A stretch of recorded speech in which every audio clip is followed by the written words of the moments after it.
Congratulations, you made it to the fourth and final day of training for the week. Um, I don't know if I mentioned it earlier, but try to get at least, I try to get a day of rest between each one of the days. Obviously, since there's more training days than non-training days, it's going to be impossible. But more importantly, try not to do 3 days in a row. A lot of these are working the same types of muscles. It's going to be a lot of like your deeper postural muscles and like stabilizers. So you don't really want to hit them super, super hard. Like I definitely wouldn't recommend doing like 4 days like straight in a row. Doing like day 1 and then 2 right after each other, and then take a rest day, and then 3, rest, 4, rest, something like that. So getting into the last day. So the first thing that you're going to be doing is called tube walking. This is actually where the resistance bands come in, though you don't actually need them. However, it is how I really would recommend you do it.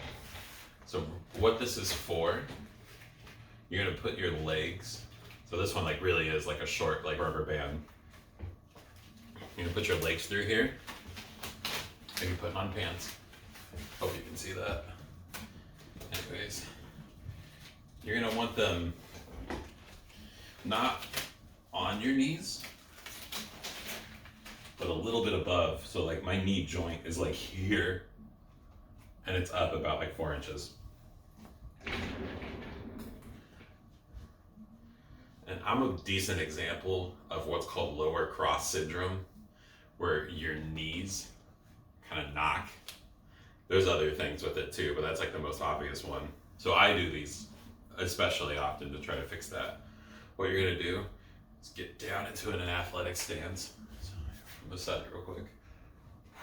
Back straight, legs loaded, down at like a 45-degree angle. And what you're gonna do is just step out, straight out. Do them slow. 1, 2, really focus on pushing with like the knee. So like, yeah. It's like not out with like the foot, but out with your knee in mind. So it'll be 2, 3, 4, 5, 6. Try to end on an even number, and it'll be between like 5 or 7. You're gonna do that for 3 sets. 5 to 7, each leg. So really it'll be like 10 or 14. I know that sounds like a lot compared to the other ones, but this is a really, again, it's meant to be really, really easy, and it's meant to really develop the hips, like the side hips and like the outside of your butt, to keep better hip health throughout your whole life. That's also why I cued, when you're doing chair squats, to push your knees out and not let them like knock you in, or even straight, but just like out. Anyways, so that's tube walking. You're gonna either use resistance bands or not.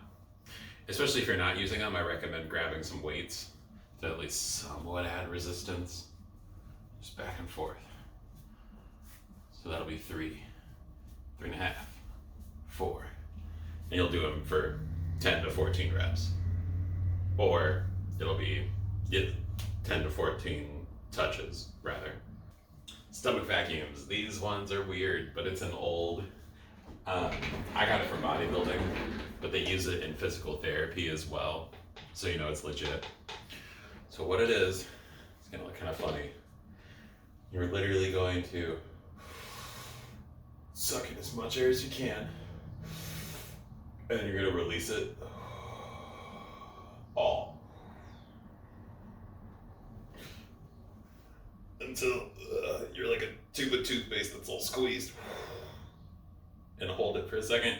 1, 2, 3. Do the same thing.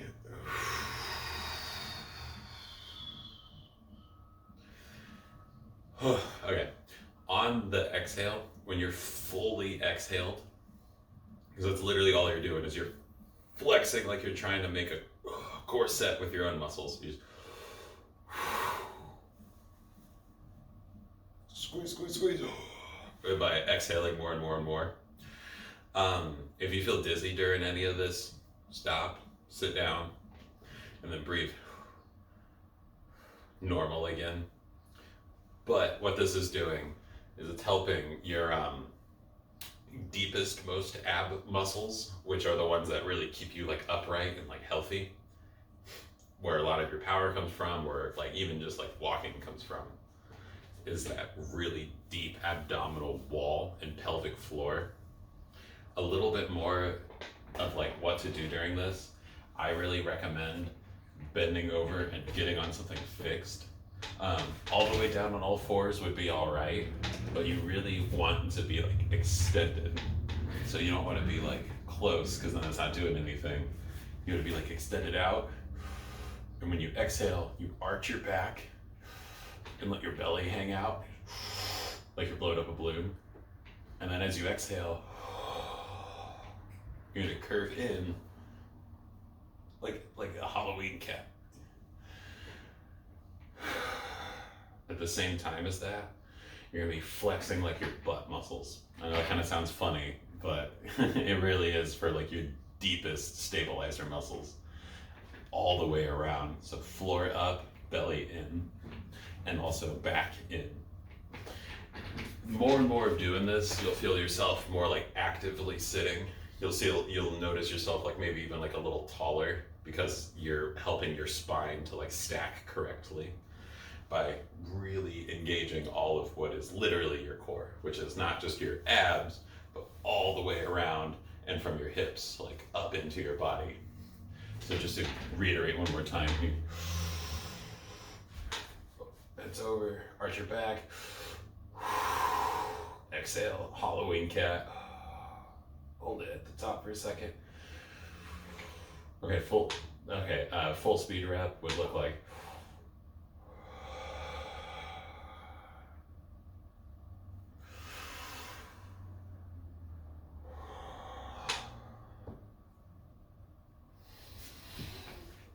okay. Since there's not really much progression between these, the only way to make it easier on yourself is to squeeze less, but I don't really recommend that. This really is an exercise that you can push yourself hard on.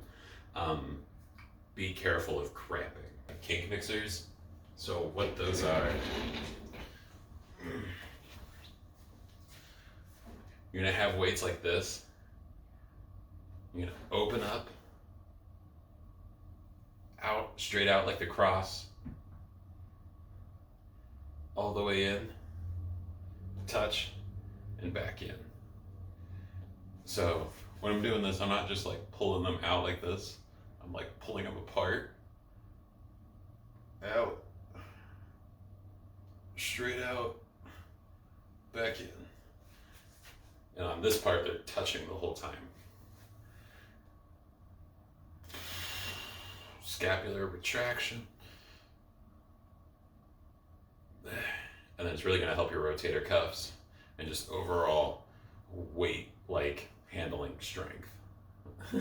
It's really functional is what I'm getting at, is because it's an awkward range of motion. But awkward doesn't mean bad, it just means less strong. So we're doing this with really, really light weights to get stronger in these awkward positions, to avoid falls, avoid tears, and develop whole muscles. Whew. Anyways, 5 to 7. Once you get back around and touch your chest again, that's 1. Okay, yeah, 3 rounds, 5 to 7. That's all at day 4. Hope you had fun with all of this. Some of these take a little bit of practice doing. I just didn't want you doing the same thing every day that you work out. That gets really boring, and you're really not utilizing utilizing the versatility that you can have with your time. And really, versatility is what's going to keep your joints healthy. It's going to protect you throughout the whole rest of your life. Okay, anyways, have fun. If you have any questions, let me know. Good luck.